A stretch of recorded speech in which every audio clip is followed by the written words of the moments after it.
사랑하는 여러분, 잘들 지내고 계시지요? 교회에서 볼 수 없어서 이렇게 영상 설교로 여러분을 찾아뵙습니다. 특히 우리 어린이부 친구들 학교도 가지 못하고 교회도 오지 못하면서 많이 힘들 텐데 오늘 목사님이 이렇게 설교로 여러분에게 찾아갑니다. 우리 어린이부 친구들도 목사님 설교 말씀을 잘 들어주었으면 좋겠습니다.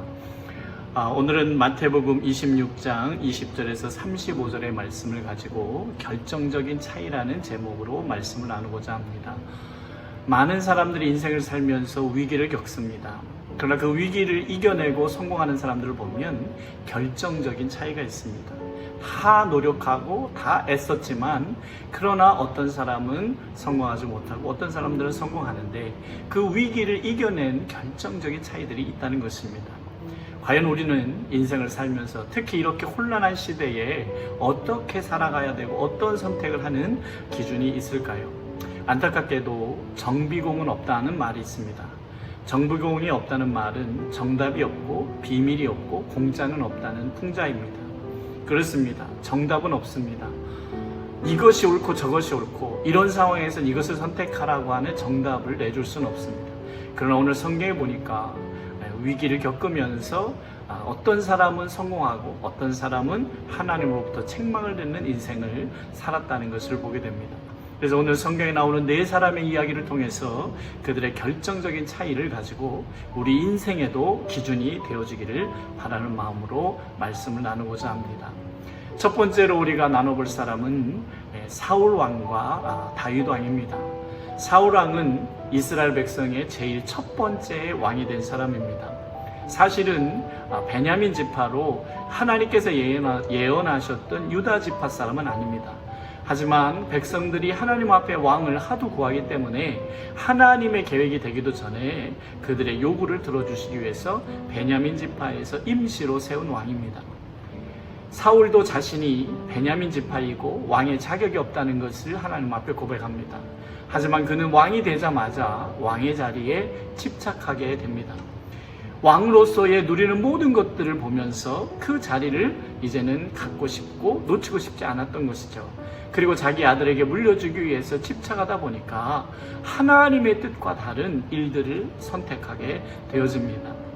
한 번은 하나님께서 적들을 공격할 때에 그 지역에 있는 모든 족속을 죽이라고 명령하셨습니다. 그것은 하나님의 계획이 있었습니다.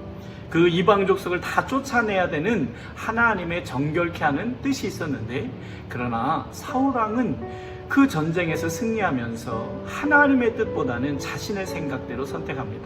자신이 볼 때에는 여자들과 그리고 또 좋은 말과 좋은 것들은 살려두어서 이것을 가지고 하나님 앞에 바치겠다는 자신의 뜻을 세우게 되었습니다. 그래서 하나님의 명령은 온데간데 없어지고 자기의 뜻대로 좋은 것들은 다 살려두게 됩니다. 그때에 사무엘 선지자가 와서 책망합니다. 왕은 왜 그런 선택을 했냐고 이야기합니다. 그때 사울 왕은 나는 하나님을 위해서 했다고 변명합니다. 그때 사무엘 선지자는 순종이 제사보다 낫다고 말하면서 하나님으로부터 책망이 있음을 이야기합니다. 그때 사울 왕은 크게 잘못을 깨닫고 후회합니다. 그래서 용서를 구합니다. 어떻게 보면 회개 같지만 그러나 그것은 진정한 회개가 아니었습니다. 자기의 지금 당한 일에 대한 하나님이 화를 냈다는 것에 대해서 어떻게 보면 면피용으로 자기의 용서를 구했던 것입니다. 그것을 어떻게 할 수 있냐면 그 이후의 삶에서 사울 왕은 이제 하나님의 징계를 받았으니까 하나님의 뜻대로 순종하면서 살아야 했는데 그렇지 않습니다. 그 이후부터도 여전히 자기의 왕의 자리를 지키기 위해서 자기의 생각대로 선택합니다. 만약 왕의 자리에 누군가 이제 조금이라도 방해가 된다면 그를 적으로 여기고, 특별히 다윗이라고 하는 신하를 이제 적으로 여기면서 라이벌로 여기면서 그를 핍박하고 박해하면서 하나님의 뜻과 다른 선택을 하게 됩니다. 심지어는 하나님 앞에 기도해도 응답이 없자 그는 신접한 무당을 찾아갑니다.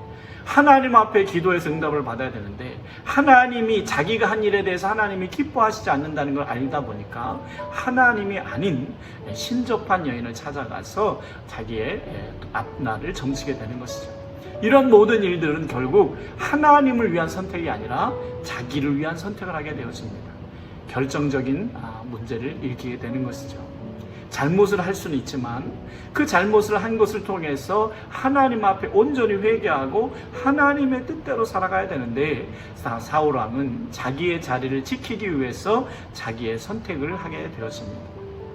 그러다 결국 사울왕은 전쟁에서 지게 되고 자살하는 비참한 최후를 맞이하게 됩니다. 그러면 그 다음 왕이 된 다윗 왕은 어땠을까요? 다윗 왕은 사도행전을 보니까 하나님의 마음에 합한 사람이라고 할 정도로 하나님이 기뻐하시는 사람이었습니다. 하지만 그 다윗 왕도 죄를 범하는 부족한 인간에 전진하지 않았습니다. 다윗 왕이 왕이 되고 나서 장군들이 전쟁하러 나갔을 때에 혼자서 궁궐에서 낮잠을 자고 일어났는데 그만 목욕을 하고 있는 여인을 보게 되었습니다. 그 여인은 유부녀였습니다. 하지만 다윗은 그 여인에게 음욕을 품고 그 여인을 자기의 아내로 만들어버립니다. 거기서 끝나지 않고 그의 남편이었던 우리아를 요압 장군을 청해서 전쟁터에서 전사하도록 교살합니다. 살인교사를 하는 것이죠. 이것은 분명한 죄이고 하나님은 나단 선지자를 보내서 다윗 왕을 책망합니다. 그때에 다윗 왕은 나단 선지자의 책망을 듣고 금식하며 회개합니다. 자신의 잘못이었다는 것을 깨닫고 하나님 성령을 내게서 걷어가지 말라고 회개합니다.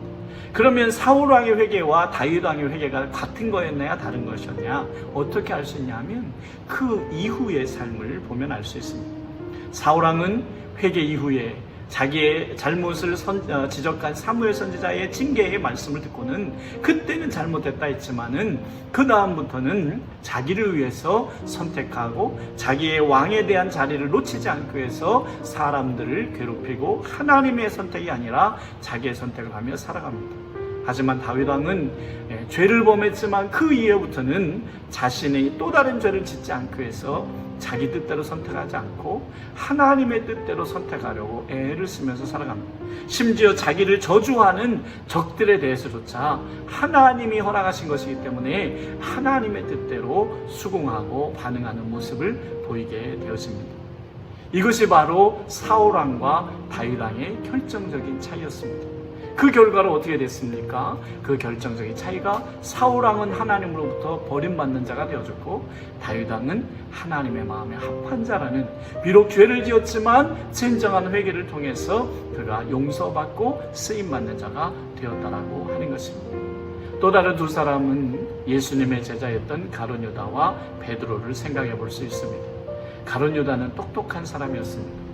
아주 똑똑한 사람이어서 제자들의 회개를 세리였던 마태가 맡지 않고 가룟 유다가 맡게 되었습니다. 그래서 제자들의 모든 재정 관리를 가룟 유다가 할 정도였습니다. 똑똑한 사람이었습니다. 하지만 이 가룟 유다는 예수님에게 실망하게 되었습니다. 자기가 원했던 예수님, 메시아는 권력자고 왕이 되어야 하는데 예수님께서는 용서하라고 하고 오른뺨을 때리며 왼뺨을 돌려내라고 하면서 자기는 십자가에 죽을 거라고 얘기하시니까 마음에 들지 않았습니다.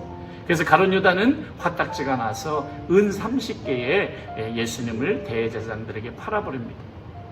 그러나 팔고 나서 가룟 유다도 후회하게 됩니다. 아, 내가 잘못했구나. 그래서 분노와 미안한 마음에 은 30개를 들고 다시 찾아가서 제사장들에게 내가 이것을 도로 돌려줄 테니 우리 예수님을 풀어달라고 이야기합니다. 그러나 대제사장들은 거절합니다. 네가 한번 팔았으니까 그것으로 끝이라고 이야기하고 돈을 받지 않습니다. 그래서 가룟 유다는 너무 분노하고 미안하고 죄책감에 의해서 그 돈을 들고 나가서 밭에다 던져버리고 그는 목매어 자살하고 맙니다. 후회는 했지만은 회개하지 못하고 또 하나님의 뜻대로 선택한 게 아니라 자기의 감정대로 선택하는 그런 실수를 또 저지르게 되었습니다. 그래서 결국 자살하고 그는 창자가 터져서 죽게 되었습니다. 그러면 예수님의 수제자였던 베드로는 어땠을까요? 베드로는 예수님께서 수제자로 세울 정도로 인정을 받았지만 베드로 역시 주님 앞에서 죄를 짓는 어리석은 연약한 사람이었습니다. 성경에 나와 있는 대로 예수님을 부인합니다. 예수님이 붙잡혀서 사람들의 마당에 있을 때에 사람들이 찾아온 베드로에게 너도 저 예수의 제자가 아니냐 하니까 베드로는 부인합니다. 그것도 한 번이 아니라 3번을 부인합니다. 첫 번째는 나는 모른다라고 부인하고 두 번째는 맹세합니다. 하늘에 맹세한다고 얘기합니다. 그리고 세 번째는 저주까지 합니다. 예수님을 저주까지 합니다. 사실 죄의 질로 보면 가룟 유다가 더 나쁠까요? 베드로가 더 나쁠까요? 물론 가룟 유다의 죄는 얼마나 나쁜지 지금까지도 배신의 아이콘으로 많은 사람들이 배신자를 이야기할 때에 가룟 유다를 이야기할 정도로 아주 나쁜 죄를 지었습니다. 그러나 진짜 죄의 질을 따져보면 가룟 유다는 예수님을 실망해서 자기 선생을 팔아먹었지만 베드로는 자기 스승이신 예수님을 부인하고 맹세하고 저주까지 한 사람입니다. 하지만 예수님의 예언대로 베드로는 닭이 울자 눈물로 회개합니다. 그리고 나서 이제 자기의 죄책감과 분노와 자기에 대한 화가 일어났을 때에 베드로는 어떻게 하냐면 가룟 유다처럼 자기 기분대로 행동하지 않고 부끄러웠지만 다시 제자의 자리로 돌아갑니다. 사실 여러분 이게 쉬운 일이 아닙니다.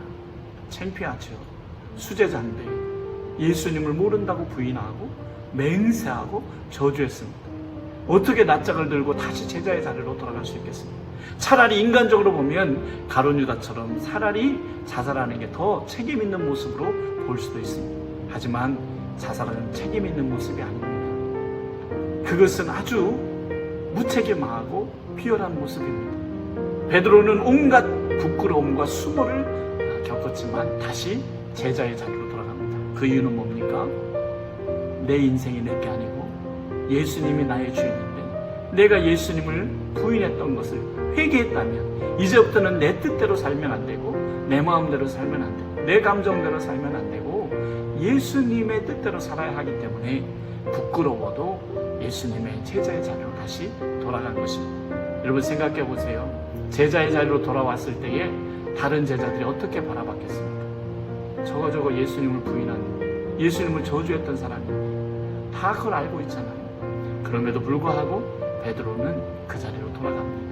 그리고 묵묵히 그는 제자로서의 삶을 살아가고 이제부터는 자신이 원하는 선택이 아니라 예수님이 원하시는 선택, 예수님이라면 어떻게 했을까를 생각하면서 그의 인생을 살아갑니다. 회개한 인생을 사는 것이죠. 그리고 결국에는 순교자의 자리에 들어가고 예수님의 품에 안기게 되었습니다. 가룟 유다와 베드로의 결정적인 차이가 여기서 나타납니다. 가룟 유다는 왜 후회했지만 회개하지 못하고 자살을 했을까? 베드로는 정말 부끄러웠지만 어떻게 다시 회개하고 제자의 자리에 돌아갈 수 있었을까? 사울 왕이나 가룟 유다 그들의 차이점, 그리고 다윗 왕과 베드로의 결정적인 차이점은 회개를 했느냐 안 했느냐이기도 하지만 그 회개가 어떻게 됐느냐, 그 회개를 어떻게 할 수 있었느냐를 볼 때에 그것은 바로 하나님에 대한 믿음이었습니다. 결정적인 차이는 회개가 아니라 어떻게 회개를 할 수 있었는가. 진정한 회개는 한 번 잘못했다고 용서를 비는 게 아니라 회개한 이후에 더 이상 내 마음대로 살지 않기 위해서 하나님의 뜻에 순종해 가면서 사는 것인데 왜 사울왕과 가룟 유다는 그렇지 못했고 다윗 왕과 베드로는 그럴 수 있었을까요? 그 차이는 바로 하나님에 대한 믿음입니다.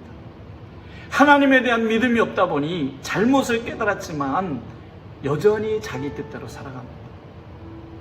자기 생각대로 살아갑니다. 자기가 더 우선입니다. 내 자리, 내 것이 더 중요했던 것이죠. 하지만 주님을 다시 인정하고 나니까 내가 주인이 아니니까 어떻게 됩니까?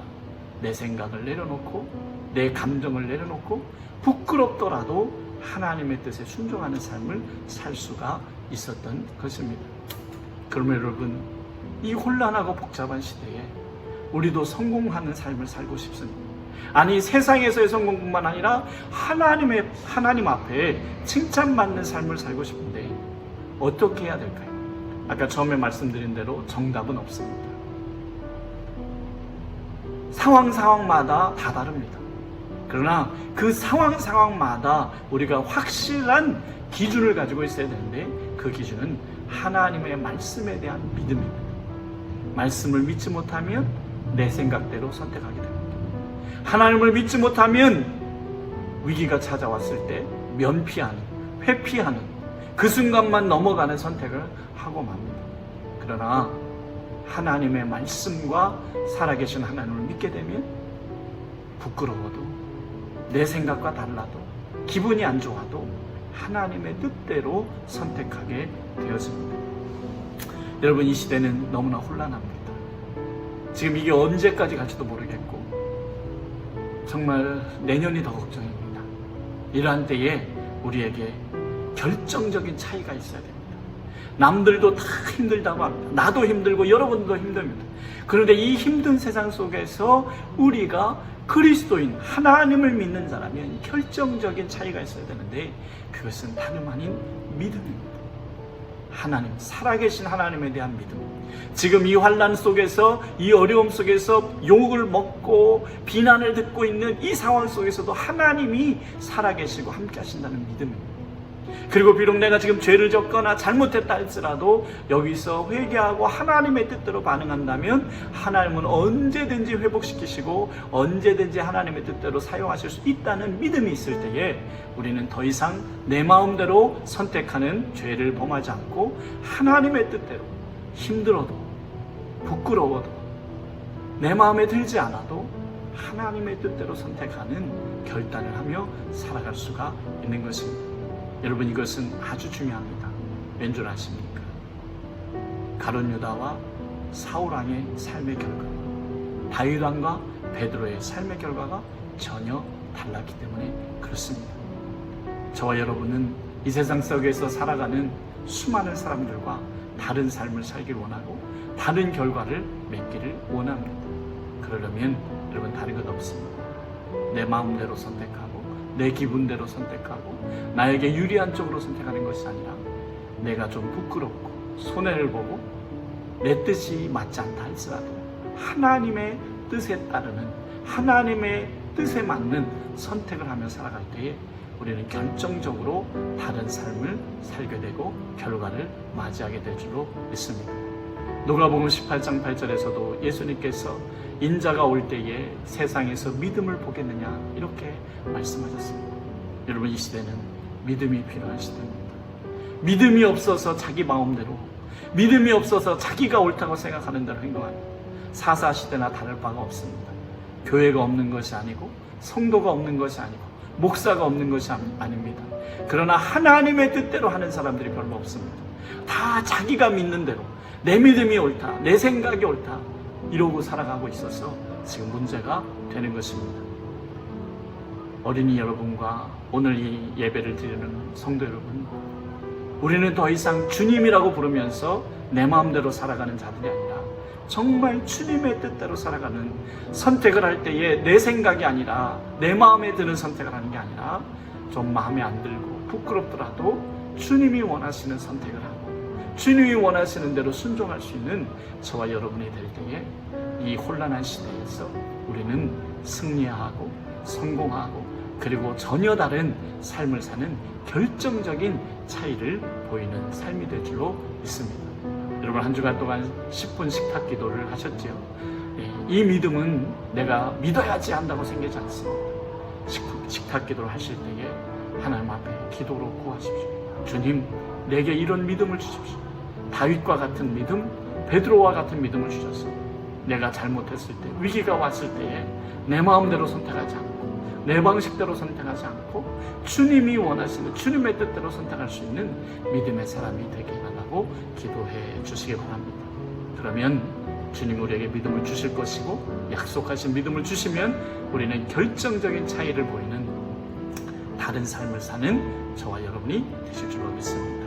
이제 설교 말씀을 끝내고 나면 돌아가면서 설교를 듣고 감사한 일, 또 회개할 일, 그리고 실천한 일, 이 세 가지를 서로 돌아가면서 나눠주시기를 바랍니다. 기도하겠습니다.